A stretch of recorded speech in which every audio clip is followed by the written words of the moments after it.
Alors bonjour, je me présente, mon nom est Normand Bouillon. Je suis un canot-campeur, membre du club de canot-camping Les Portageurs. Je pratique l'activité depuis environ une trentaine d'années. Puis c'est vraiment l'activité de loisir parmi toutes celles que je fais que je préfère et qui m'apporte le plus de bonheur.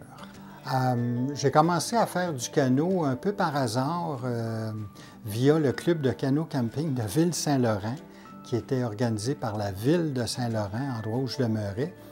Puis je m'y suis inscrit, puis on a été sur la rivière Batiscan, la section basse de la Batiscan.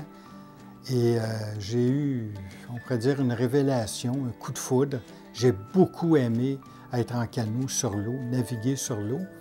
Et puis, un peu après cette sortie-là, un peu par hasard, j'ai découvert dans une boutique de plein air le calendrier du club de canot Les Portageurs.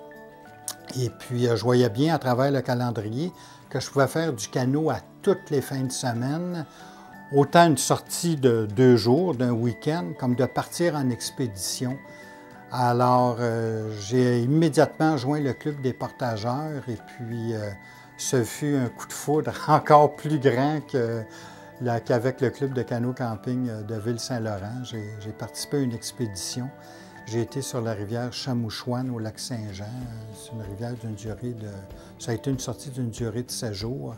Et puis, ça a été extraordinaire. Ça a été magique.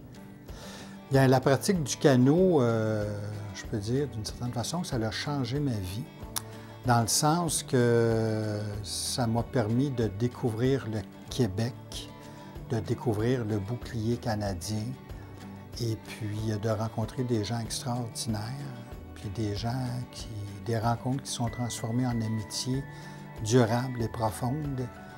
On a fait la rivière Rupert avant qu'Hydro-Québec procède à sa dérivation. Il faut se rappeler que la rivière Rupert est longue de 900 km. C'était la plus longue rivière à l'état naturel au Québec à ce moment-là. C'était la rivière aussi qui, à l'époque, était monopolisée par les Indiens, par les cris de Waskaganish pour le transport des fourrures. Alors, moi, je suis un amateur d'histoire, alors j'étais excité d'y aller, puis effectivement, ça s'est concrétisé, notamment de marcher dans les pas des groseilliers de Radisson. Écoutez, les sentiers de portage étaient encore à l'état naturel, à l'état sauvage.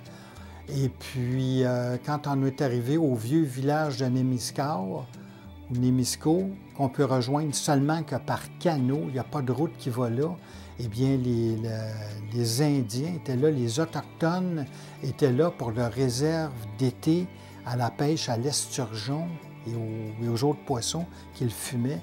Ça a été un moment extraordinaire pour moi comment dire, de vivre cette expérience-là, de revivre un peu ce que des groseilliers Radisson, les fondateurs de la compagnie de la baie d'Hudson, ont vécu au même endroit. On voyait exactement le même paysage. C'était magnifique. J'ai rejoint la fédération dans le milieu des années 90. J'ai rejoint la fédération comme administrateur de la fédération parce que dans une société, ça prend une institution qui fait la défense et la promotion des intérêts d'un groupe. Si je peux faire un parallèle, on pense à la France avec ses vignobles, ses châteaux, je veux dire avec l'Italie avec ses trésors de la Renaissance, au Royaume-Uni avec sa monarchie. Bien, nous, au Québec, ce qu'on a, là, c'est nos lacs puis nos rivières à l'état naturel. Et c'est absolument essentiel qu'il y ait un organisme viable, crédible, qui puisse bien défendre nos intérêts, tout simplement, parce que la pression sur le développement, en fait, la pression du développement immobilier est extrêmement forte, et puis il faut absolument préserver cette ressource-là. On sait qu'au Québec, la plupart des rives sont privées, ont été privatisées.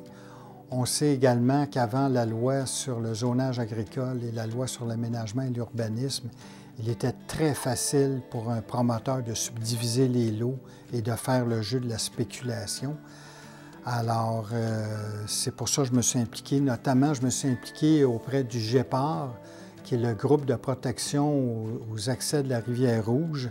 Le GEPAR a été beaucoup inspiré par le GAM, le groupe d'accès à la Montmorency à Québec.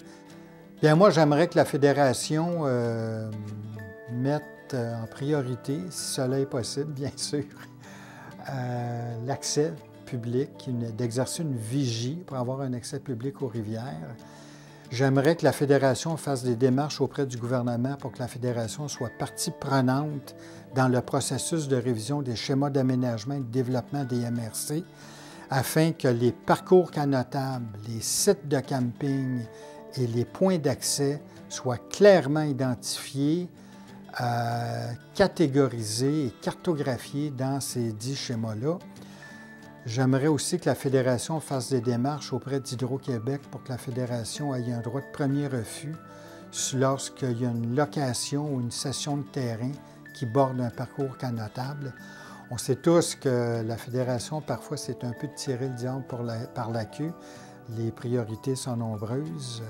Il y a tout l'aspect formation aussi, l'aspect sécurité.